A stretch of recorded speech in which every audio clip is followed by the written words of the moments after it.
خدا کا فضل ہے مجھ پر کہ میرا دل حسینی ہے۔ خدا کا فضل ہے مجھ پر کہ میرا دل حسینی ہے، بنایا شیشے کا ایک گھر کہ میرا دل حسینی ہے،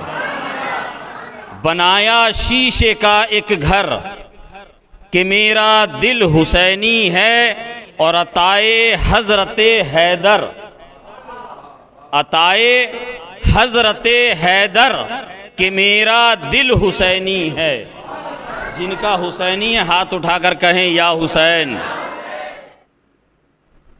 ناظرین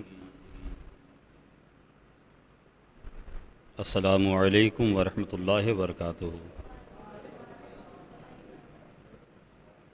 الحمد للہ رب العالمین والعاقبۃ للمتقین سید الانبیاء والمرسلین من کانا نبیا و آدم بین الماء والطین سید الکونین امام القبلتین جد الحسن والحسین سید الصابرین وعلی الطیبین الطاہرین وعلی شیخ الاسلام والمسلمین سیدنا عبد القادر محی الدین وعلی سید الاولیاء ولی الہند سیدنا معین الدین وعلی سیف ربانی سیدنا نعیم الدین جیلانی رضی اللہ تعالی عنہم اجمعین وعلی آلہ وصحابہ اجمعین، اما بعد فاعوذ باللہ من الشیطان الرجیم، بسم اللہ الرحمن الرحیم۔ قل لا اسألکم علیہ اجرا الا المودۃ فی القربى آمنت باللہ صدق اللہ العظیم وصدق رسولہ النبی الامین المتین المعین الکریم ونحن علی ذلک لمن الشاہدین والشاکرین والحمد للہ رب العالمین۔ غوث اعظم بمن بے سر و ساما مدد، قبلہ دیں مدد کعبہ ایما مدد، از پہ صدر الافاضل شیخ من بدر منیر، کیجئے امداد ہم سب کی یا غوث اعظم دستگیر۔ کچھ عرض و معروض سے قبل نہایت ادب و احترام کے ساتھ اپنے آقا و مولا گنبد خضرا میں آرام فرمانے والے آقا جناب احمد مجتبیٰ محمد مصطفیٰ مجتبیٰ مرتضیٰ صلی اللہ تعالی علیہ وسلم کی بارگاہ بے کس پناہ میں، بارگاہ گوہر بار میں، بارگاہ عالی وقار میں درودوں کی ڈالی محبت کی تھالی میں سجا کر پیش کریں۔ پڑھیں بآواز بلند درود شریف، اللہم صلی علی سیدنا شفیعنا حبیبنا نبینا مولانا محمد مبارک وسلم،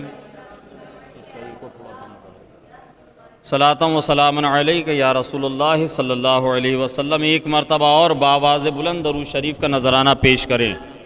اللہم صلی علی سیدنا شفیعنا حبیبنا نبینا مولانا محمد مبارک وسلم، صلاۃ و سلام علیک یا رسول اللہ صلی اللہ تعالی علیہ وسلم۔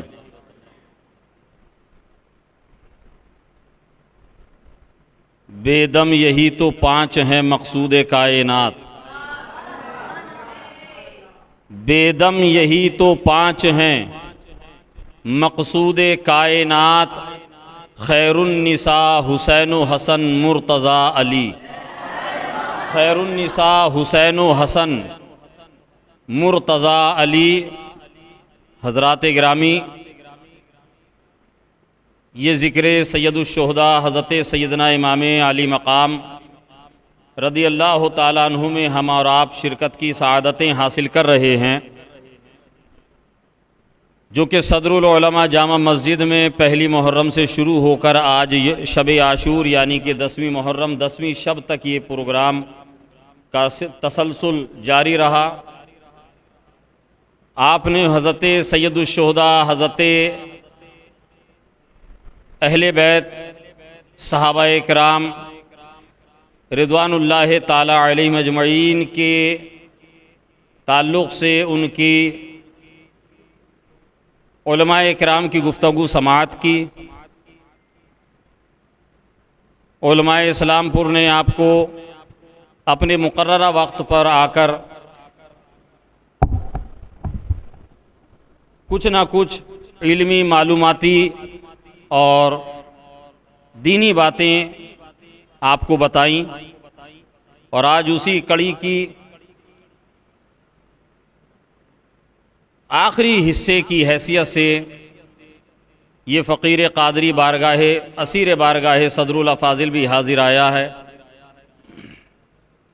دعا ہے کہ مولا تبارک و تعالی ہمارا اور آپ کا یہاں آنا اپنے اور اپنے حبیب کی بارگاہ میں قبول فرمائے۔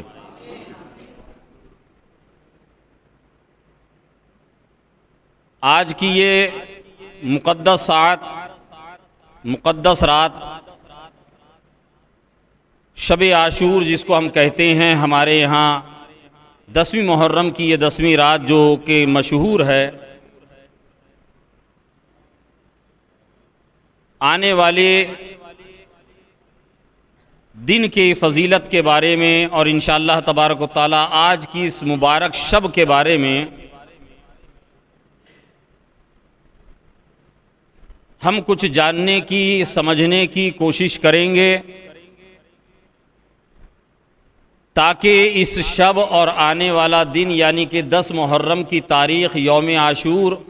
عاشورہ کی جو فضیلتیں، اس کا مرتبہ، اس کی اہمیت جو ہے، ہم اس کو جان سکیں اور اس پر عمل کرنے کی کوشش کر سکیں۔ اللہ تعالی ہمیں اور آپ کو حق بولنے، حق سننے، حق پہ عمل کی توفیق عطا فرمائے۔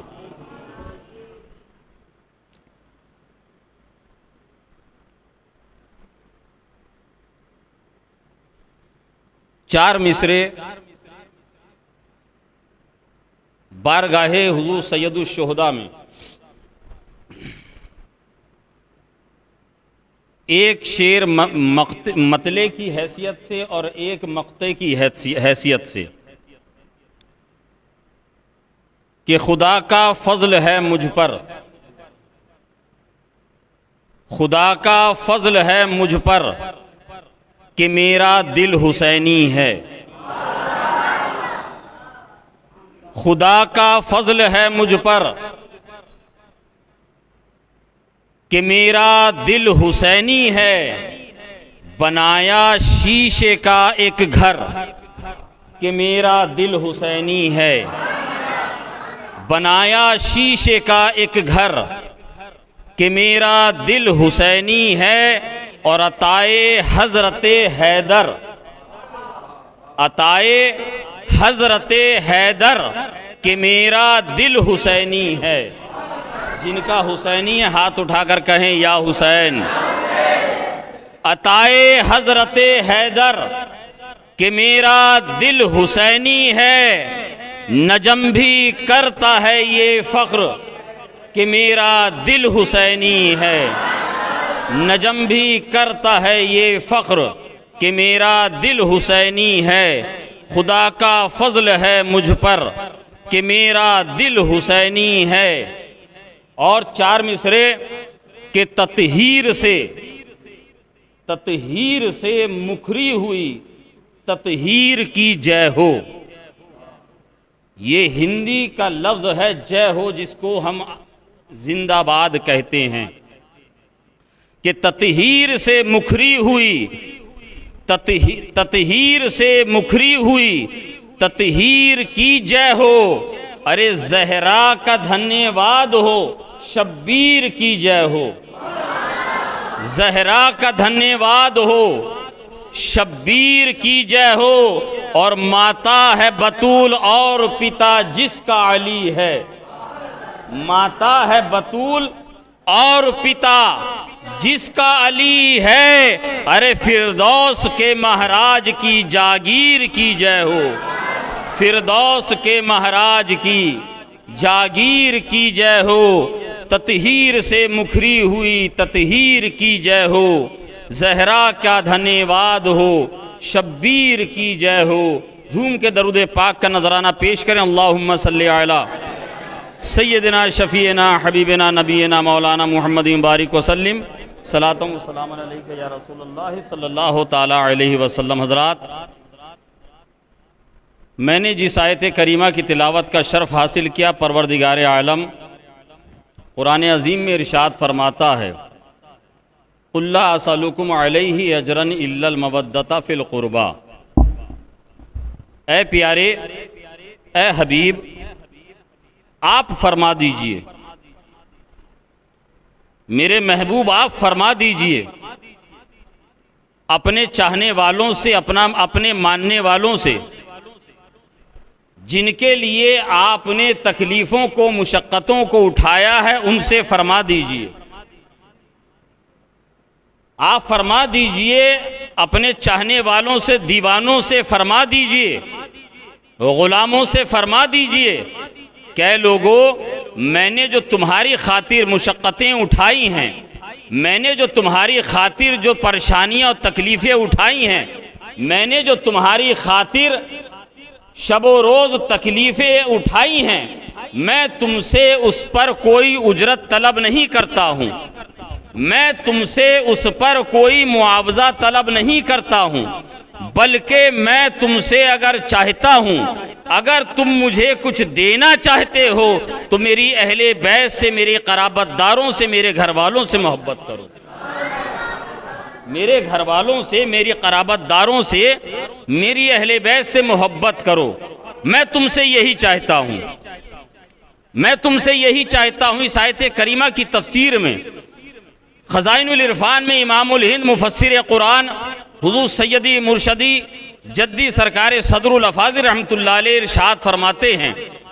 صحابہ اکرام رضوان اللہ تعالی علیہم اجمعین کے مابین ایک میٹنگ ہوئی، محفل مشاورات کا قیام ہوا، ایک خاص نشست کا اہتمام کیا گیا جس میں جلیل القدر صحابہ ہیں، غلامان مصطفیٰ ہیں، عاشقان مصطفیٰ ہیں۔ صحابہ اکرام نے ایک دوسرے کو وقت دے کر بلایا، وقت متعینہ پر تمام صحابہ حاضر آئے، ایک مکان کے اندر بیٹھے ہوئے ہیں۔ صحابہ اکرام جب جمع ہو گئے، صحابہ اکرام جب تشریف لے آئے، آنے کے بعد ایک دوسرے کو دیکھ رہے ہیں، آنے کا مدعا معلوم کرنا چاہتے ہیں، آنے کی وجہ جاننا چاہتے ہیں، آنے کا سبب دریافت کر رہے ہیں کہ اے لوگوں کیا وجہ ہے ہمیں یہاں جمع کیا گیا ہے، اے لوگوں کیا بات ہے جو آج یہاں میٹنگ کی گئی ہے۔ صحابہ اکرام نے آپس میں ہوئے گفتگو ہوئے، آپس میں ایک دوسرے کو اطلاع دیتے ہیں، اے لوگوں کیا تم نہیں دیکھتے حضور سید عالم صلی اللہ تعالی علیہ وسلم ہماری خاطر کتنی صحبتیں برداشت کرتے ہیں، ہمارے خاطر کتنی مشقتیں برداشت کرتے ہیں۔ اے لوگوں ہم اپنے گھروں میں نرم و نازک بستروں پر آرام کرتے ہیں، سردی کی راتوں میں سو جاتے ہیں، وہیں ہمارے آقا، ہمارے داتا، ہمارے ملجا، ہمارے ماوا رسول پاک صلی اللہ تعالی علیہ وسلم سردیوں کی راتوں میں بستر میں آرام نہیں کرتے ہیں بلکہ مصلی بچھاتے ہیں، اپنے رب کے حضور سربا سجود ہو جاتے ہیں اور سر کو پیشانی میں رکھ کر عرض کرتے ہیں، یا رب حبلی امتی، یا رب حبلی امتی۔ اے لوگو، وہ رسول جو مختار کائنات ہیں، کہیے سبحان اللہ، وہ رسول جو مالک کائنات ہیں، وہ رسول جو قاسم نعمت ہیں، وہ رسول جو محبوب پروردگار ہیں، وہ ہماری خاطر مشقتیں اٹھاتے ہیں۔ ہم دیکھ رہے ہیں سرکار کے دولت گدا پر، سرکار کے کاشانہ اقدس میں کئی دن تک چولہا نہیں جلتا ہے۔ قاسم نعمت ہیں، آقا قاسم نعمت ہیں، ان کے گھر میں کئی دن تک چولہا نہیں جلتا ہے۔ اے لوگوں، ہم یہ چاہتے ہیں، ہم یہ ارادہ رکھتے ہیں، ہم اپنے مال میں سے، ہم اپنی رقموں میں سے جو ہماری کمائی ہے، ہم اس میں سے کچھ حصہ نکال کر بطور ہدیہ حضور کی بارگاہ میں پیش کر دیں، حضور کی بارگاہ میں نذرانہ پیش کر دیں۔ صحابہ اکرام نے فرمایا کہ بات بہت اچھی ہے، بات بالکل صحیح کہہ رہے ہو، بالکل صحیح بات ہے، تمام کے تمام صحابہ اکرام نے ایک آواز ہو کر کہا کہ ٹھیک ہے. سب دوڑے ہوئے گھروں کو گئے. کوئی سونے کی ڈلی لے کر آ رہا ہے, کوئی چاندی لے کر آ رہا ہے, کوئی چاندی کا سکہ لے کر آ رہا ہے, کوئی کچھ لے کر آ رہا ہے, لا کر ایک جگہ جمع کر دیا.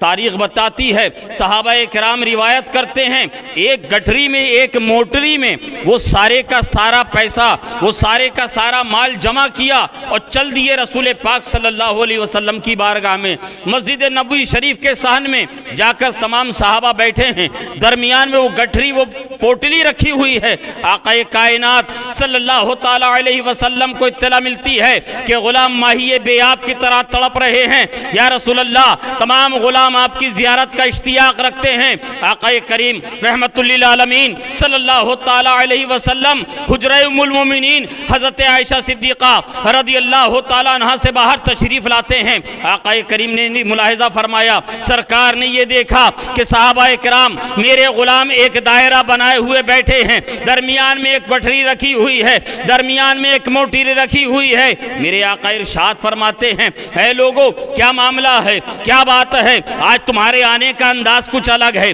آج تمہارے بیٹھنے کا انداز کچھ الگ ہے, آج تمہارے جمع ہونے کا مدعا کچھ الگ معلوم دیتا ہے. غلاموں نے عرض کیا, یا رسول اللہ فدا کا بھی و امی, سبحان اللہ, فدا کا بھی و امی, یا رسول اللہ ہمارے ماں باپ آپ پر قربان. اے آقا ہم دیکھتے ہیں آپ پر مصاری بہت زیادہ ہیں. یا رسول اللہ ہم نرم و نازک بستروں میں سردیوں کی راتوں میں اپنے گھروں میں آرام کرتے ہیں, ہم سو جاتے ہیں. یا رسول اللہ آپ ہماری خاطر, آپ ہمارے لیے, آپ ہماری وجہ سے, آپ ہماری آخرت کی فکر کرتے ہوئے اپنی پیشانی کو اپنے رب کے حضور جھکا کر یا رب حبلی امتی, یا رب حبلی امتی کی صدائیں بلند کرتے ہیں. یا رسول اللہ ہم نے ملاحظہ کیا ہے, ہم نے دیکھا ہے کئی دن تک کاشان اقدس کے اندر چولہا نہیں جلتا ہے. ہم نے یہ بھی دیکھا ہے کہ جب ہوا جنبش دیتی ہے, جب سرکار کا پیرہن مبارک اوپر اٹھتا ہے, سرکار کا کرتہ مبارک جب اوپر اٹھتا ہے, سرکار کے شکم اطہر کے اوپر کئی پتھر بندھے ہوتے ہیں, کئی پتھر بندھے ہوتے ہیں, جس سے یہ پتہ چلتا ہے کہ سرکار نے کئی وقتوں سے بظاہر کھانا تناول نہیں کیا ہے. یا رسول اللہ ہم دیکھتے ہیں کبھی آپ ہماری خاطر خندق کے میدان میں ہیں, کبھی آپ ہمارے خاطر احد کے میدان میں ہیں, کبھی آپ ہماری آخرت سنوارنے کے لیے بدر کے میدان میں ہیں. یا رسول اللہ ہم نے دیکھا ہے آپ کے اوپر مصاری بہت زیادہ ہیں. یا رسول اللہ ہم غلاموں نے یہ فیصلہ کیا ہے, ہم غلاموں نے یہ ارادہ کیا ہے, ہم آپ کی بارگاہ میں اپنی کمائیوں میں سے, اپنے مال میں سے کچھ مال لے جا کر آپ کی خدمت میں حاضر کر دے. اسی سبب یا رسول اللہ ہم سب یہاں آئے ہیں, ہم سب اسی لیے یہاں جمع ہوئے ہیں. اور یہ جو درمیان میں جو گٹھری دکھ رہی ہے, یہ جو بیچ میں رکھی ہوئی موٹری دکھ رہی ہے, یہ جو دکھ رہا ہے یا رسول اللہ مال, یہ اسی لیے آپ کی بارگاہ میں لے کے آئے ہیں کہ سرکار اس کو قبول فرما لے, آقا اس کو قبول فرما لیں. حضور سیدنا صدر الافاضل رحمت اللہ علیہ اس آیت کریمہ کی تفسیر میں ارشاد فرماتے ہیں, صحابہ کرام روایت کرتے ہیں, ابھی وہ گل قدس کی پتیوں کو جنبش ہوتی, ابھی سرکار کے لبہائے مقدس ہلتے, ابھی سرکار کچھ ارشاد فرماتے. رب نے حضرت جبریل سے فرمایا, ہے جبریل سدرہ کی بلندی کو چھوڑ اور جا میرے حبیب کے پاس جا, اور جا کر فرما دے میرا یہ پیغام اور یہ میرا اعلان ان نبی تک پہنچا دے کہ پیارے رب فرماتا ہے اپنے غلاموں سے ارشاد فرما دیجئے, قل لا اسألکم علیہ اجرا الا المودۃ فی القربى, اے لوگو مجھے تمہارا مال نہیں چاہیے, مجھے تمہاری دولت نہیں چاہیے, اگر دینا چاہتے ہو تو میری اہل بیت سے محبت کرو.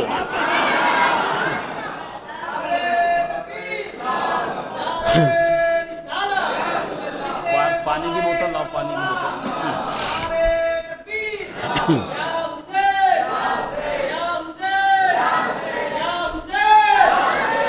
میرے گھر والوں سے محبت کرو. جھوم کے درود پاک کا نذرانہ پیش کریں. اللہم صلی علی سیدنا شفیعنا حبیبنا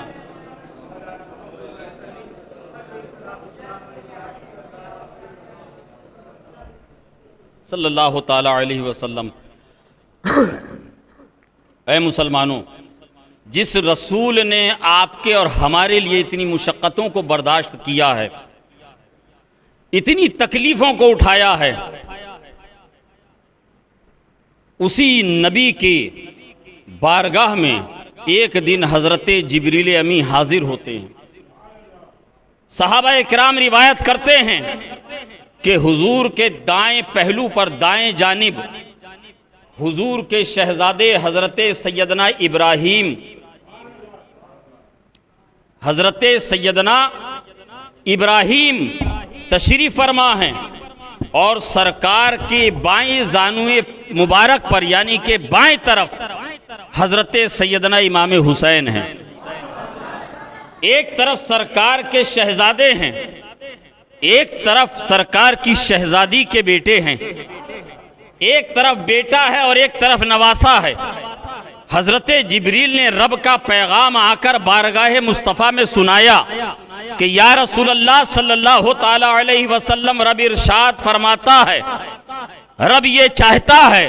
کہ آپ دو میں سے کسی ایک کا انتخاب کر لیجئے، جو آپ کے پاس رہ جائے اور دوسری امانت کو رب اپنے پاس بلا لے گا، دوسرے کو اپنے پاس بلا لے گا۔ آقا ارشاد فرماتے ہیں جبریل، اگر میرا بیٹا ابراہیم بحکم مرضی الہی سے انتقال کر جائے گا تو اس کی جدائی پر صرف مجھے تکلیف ہوگی، اس کی جدائی پر صرف مجھے تکلیف ہوگی، اور اگر میرا نواسا حسین اگر انتقال کر جائے گا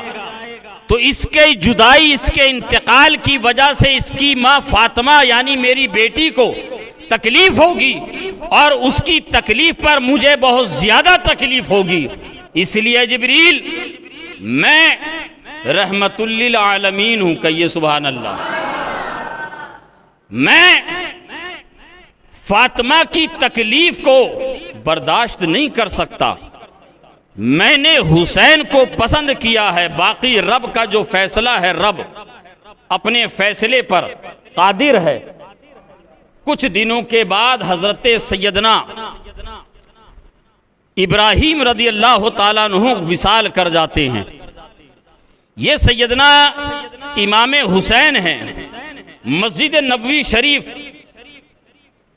صحابہ اکرام سے بھری ہوئی ہے۔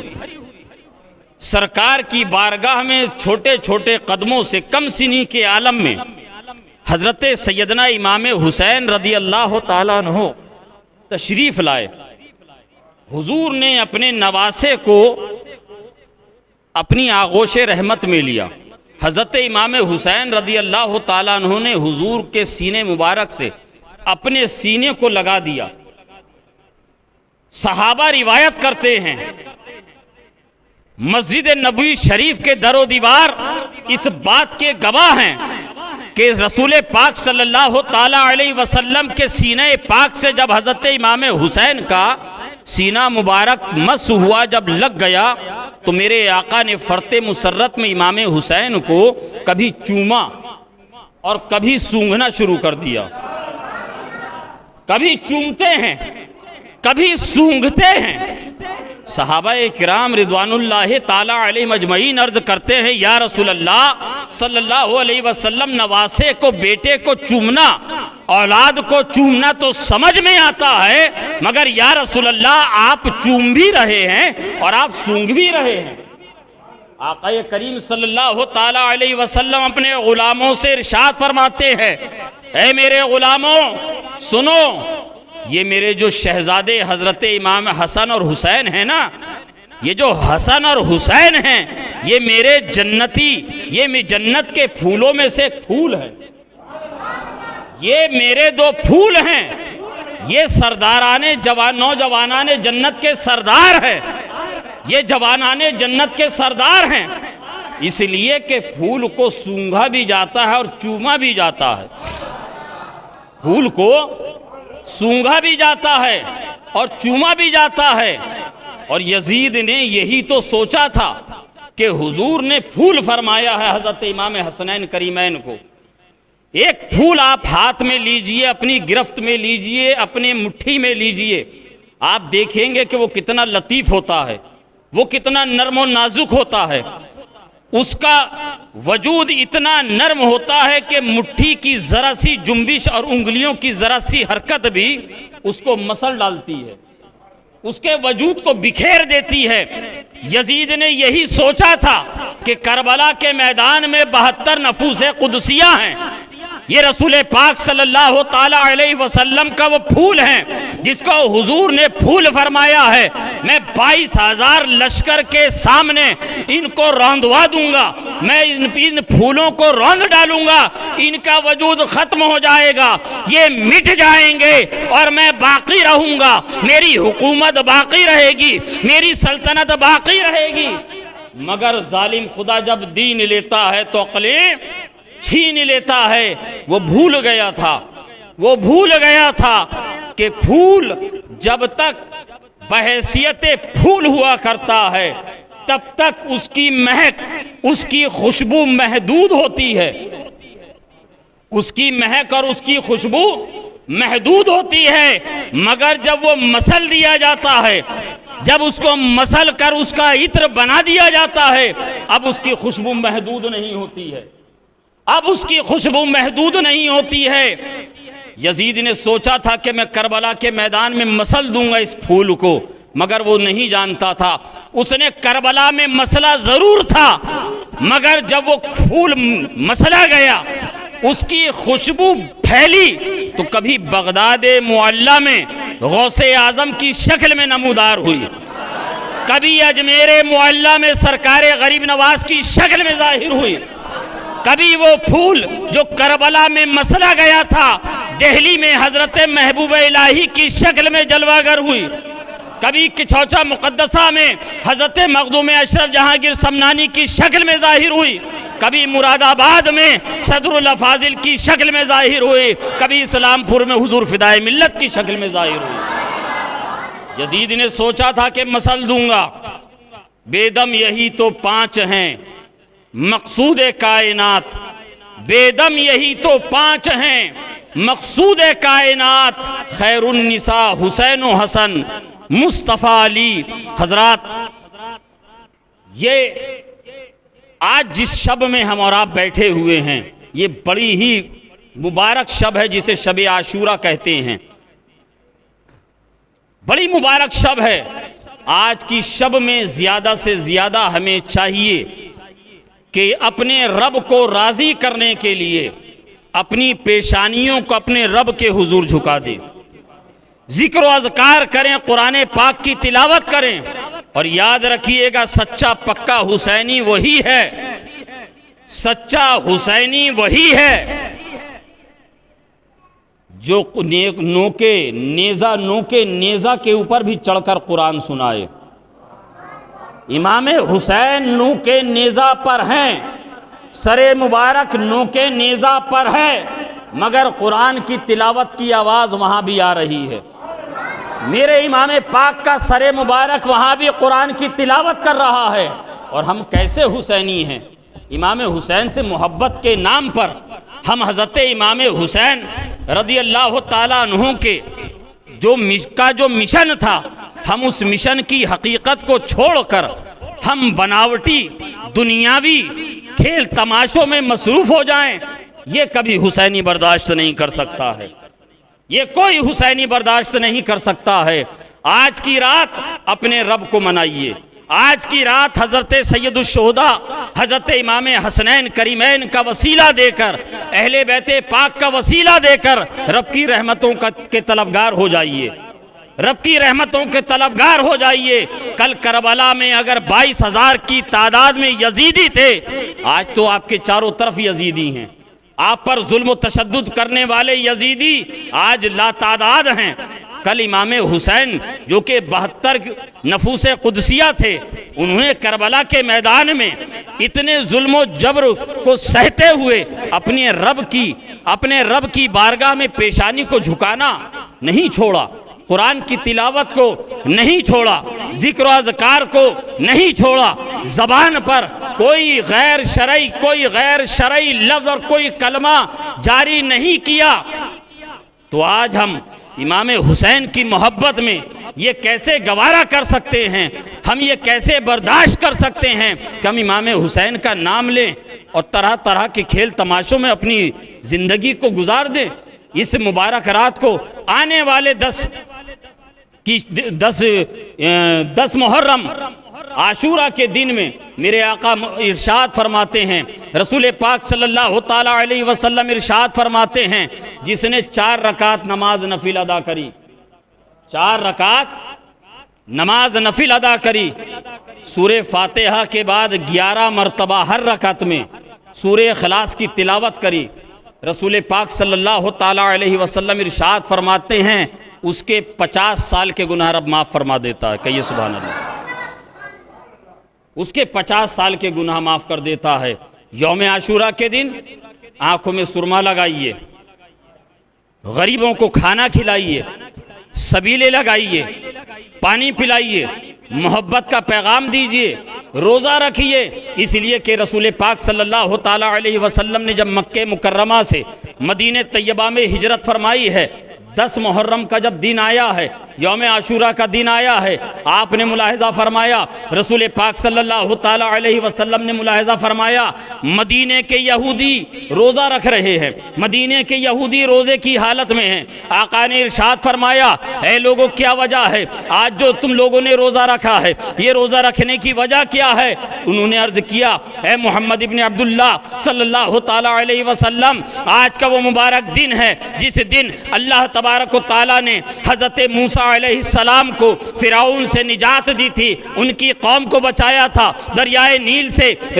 نیل میں راستہ بنایا گیا تھا اور فرعونیوں سے نجات دی گئی تھی۔ اس کے شکر میں حضرت موسیٰ علیہ السلام روزہ 10 محرم کو رکھتے تھے، اسی طریقے پر ہم لوگ آج تک عمل پیرا ہیں۔ رسول پاک صلی اللہ تعالیٰ علیہ وسلم نے ارشاد فرمایا، حضرت موسیٰ سے محبت کے حقدار تم سے زیادہ ہم ہیں۔ یہ سبحان اللہ، تم سے زیادہ حضرت موسیٰ کے حقدار ہم ہیں۔ آقا نے غلاموں سے ارشاد فرمایا، اے میرے غلاموں، اے میرے چاہنے والوں، اگر آئندہ سال میں تمہارے درمیان رہا، اگر آئندہ سال میں تمہارے درمیان رہا تو انشاءاللہ 10 اور 11 یا 9 اور 10 یعنی کہ 10 محرم سے متصل صرف ایک روزہ نہیں بلکہ ہم 2 روزے رکھیں گے، ہم 2 دن کا روزہ رکھیں گے، اس لیے کہ ان سے زیادہ محبت کے حقدار حضرت موسیٰ سے ہم ہیں۔ اے میرے دوستو، یہ حضرت سیدنا امام پاک امام حسین رضی اللہ تعالیٰ عنہ اور ان کے رفقا، ان کے جانثار اور خاندان اہل بیت کے ان چنندہ افراد نے جو کربلا کے میدان میں اپنے خون سے اس دین کو سینچا ہے، یہ جو محراب، یہ مسجدیں، یہ میناریں، یہ اذان کی آوازیں جو آج پوری دنیا میں گونج رہی ہیں، پوری دنیا میں جو اذان دی جا رہی ہے، محراب سجے ہوئے ہیں، مسجدوں کے مصلی آباد ہیں، یہ جو شریعت مطہرہ پر کہیں بھی حملہ ہوتا ہے، مسلمان چاہے ہندوستان کا ہو، چاہے بنگلہ دیش کا ہو، چاہے نیپال کا ہو، چاہے برما کا ہو، چاہے عراق کا ہو، چاہے حجاز کا ہو، دنیا کے جس خطے کا بھی رہنے والا مسلمان ہو، جب اسلام اور بانی اسلام پر جب حملہ ہوتا ہے تو اس کا جوش ایمانی وہیں سے جب پکار کر اپنے مذہب کی دفاع اور اپنے مذہب کی نمائندگی کرتا ہوا نظر آتا ہے تو آپ بس یوں سمجھ لیجئے کہ اس سے بڑی اور کیا، اس سے بڑی امام حسین رضی اللہ تعالیٰ عنہ کی قربانی کا جو جذبہ تھا اور کیا ہوگا۔ امام حسین نے کربلا میں جام شہادت نوش فرما کر پوری دنیا کے مسلمانوں میں قیامت تک کے لیے جو جذبہ ایمانی عطا کیا ہے، جب بھی کوئی دین کے معاملات میں آواز کو بلند کرتا ہے، جو بھی کلمہ حق جہاں سے بھی آواز بلند کرتا ہے، جو بھی کلمہ حق بلند کرتا ہے، آواز اس کی ہوتی ہے مگر اس آواز کے پیچھے اس کا تیور حسینی ہوتا ہے۔ وہ کربلا سے ملا ہوا تیور ہے جو 22,000 بھی جس کو نہ دبا سکے، جس کو کو 22,000 بھی نہ دبا سکے، اور جس کو 72 نفوس قدسیہ نے اپنی جانوں کا نذرانہ دے کے جس دین کی، جس شریعت کی حفاظت کی، جس دین اور شریعت کی حفاظت کے خاطر اپنے گھر بار کو امام حسین نے قربان کر دیا، اے مسلمانوں ہمیں بھی چاہیے کہ ہم اسی حسین پاک سیدنا امام حسین رضی اللہ تعالی عنہ کے بتائے ہوئے صحیح طریقے پر اپنی زندگی کو گزاریں، امام حسین کی سیرت کے مطابق اپنی زندگی کو گزاریں، ہر طرح کی آلودگی، ہر طرح کی برائی کو، چاہے وہ محرم میں ہو یا محرم کے علاوہ ہو، اپنی زندگی سے، اپنے سماج سے، اپنے معاشرے سے، اپنے گھر سے ہمیں ایسے نکال کے پھینک دینا ہے جیسے کہ آج یزید ایک نام نہیں بلکہ ایک لعنت کی پہچان ہو گئی ہے۔ اللہ تبارک و تعالی ہمیں اور آپ کو کہنے سے زیادہ عمل کی توفیق عطا فرمائے، آمین۔ استغفر اللہ ربی من کل ذنب واتوب الیہ، وآخر دعوانا ان الحمد للہ رب العالمین۔ السلام علیکم۔